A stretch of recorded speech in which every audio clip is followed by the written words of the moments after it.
Good afternoon students. यहाँ पे आपका क्लास है माइकोप्लाज्मा। आज आपका माइकोप्लाज्मा बहुत दिन से क्लास हुआ नहीं है, तो मैं पिछला वाला भी रिपीट करूँगी। ठीक है, ये माइकोप्लाज्मा का जनरल स्ट्रक्चर है, यानी कि माइकोप्लाज्मा कितनी टाइप की शेप्स होते हैं इसके, ये पूरी उसकी मॉर्फोलॉजी दी है। कंप्लीट कॉलोनी भी बनाते हैं कई बार माइकोप्लाज्मा, और ये इनकी सेल्स के डिफरेंट शेप्स हैं जो यहाँ पे आप देख रहे हैं।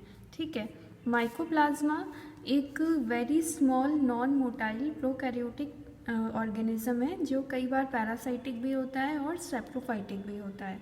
पैरासाइटिक मतलब किसी दूसरे ऑर्गेनिज्म के ऊपर रहकर ये उससे अपना न्यूट्रिशन ले, तो उसे हम पैरासाइटिक बोलते हैं।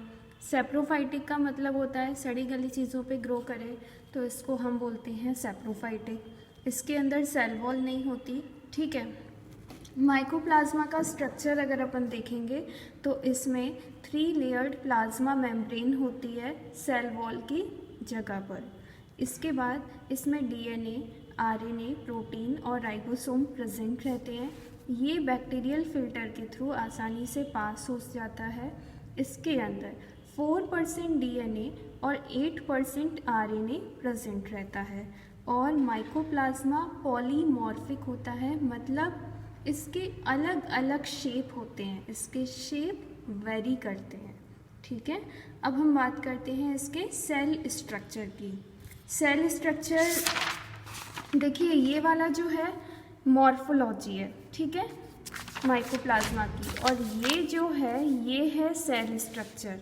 जब माइकोप्लाज्मा का अपन टीएस करते हैं तो हमको इसका सेल स्ट्रक्चर ऐसा दिखाई देता है।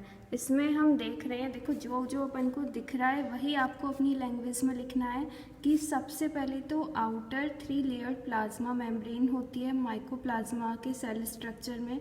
इसके अंदर राइबोसोम होते हैं, ठीक है, डीएनए होता है चेन फॉर्म में, प्रोटीन होता है, आरएनए होता है और राइबोसोम्स होते हैं। ये सारी चीज़ें आप अपनी लैंग्वेज में लिखेंगे। देन अब आता है रिप्रोडक्शन।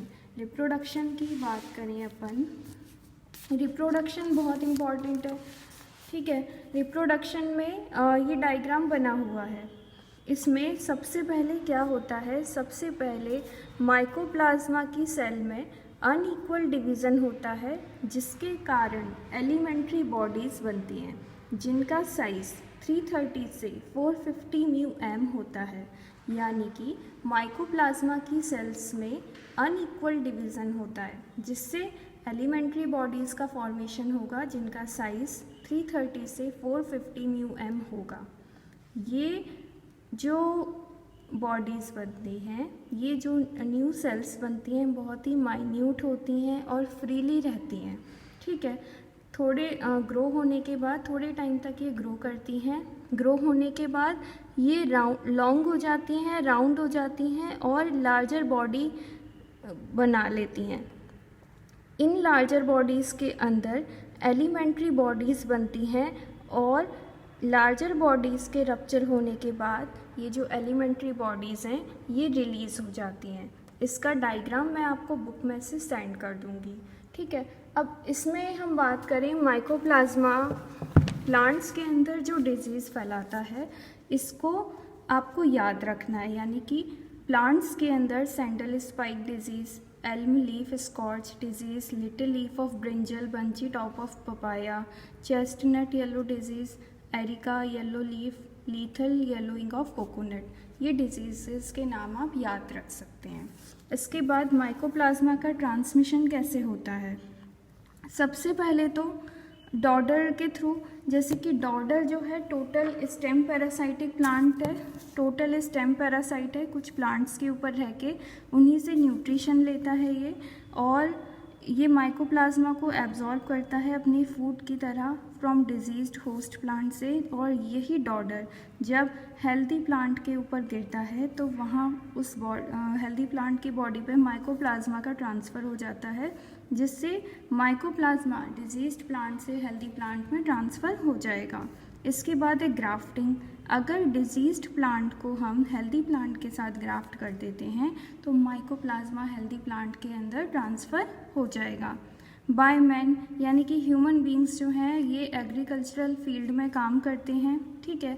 ये भी कई बार हेल्दी प्लांट्स और डिजीज्ड प्लांट के कांटेक्ट में आ जाते हैं और हाथों को वॉश नहीं करते हैं ये, ठीक है, किसी भी प्लांट को छू लेते हैं, जिसके कारण भी माइकोप्लाज्मा का ट्रांसफ़र हो जाता है। कई बार एग्रीकल्चरल इम्प्लीमेंट के थ्रू भी माइकोप्लाज्मा का ट्रांसफ़र हो जाता है। अब इसके बाद है ग्रास हॉपर। ग्रास हॉपर एक टाइप का इंसेक्ट है जो कि ग्रीन लीव्स को खाता है। अगर इसने डिजीज्ड लीव्स को अपने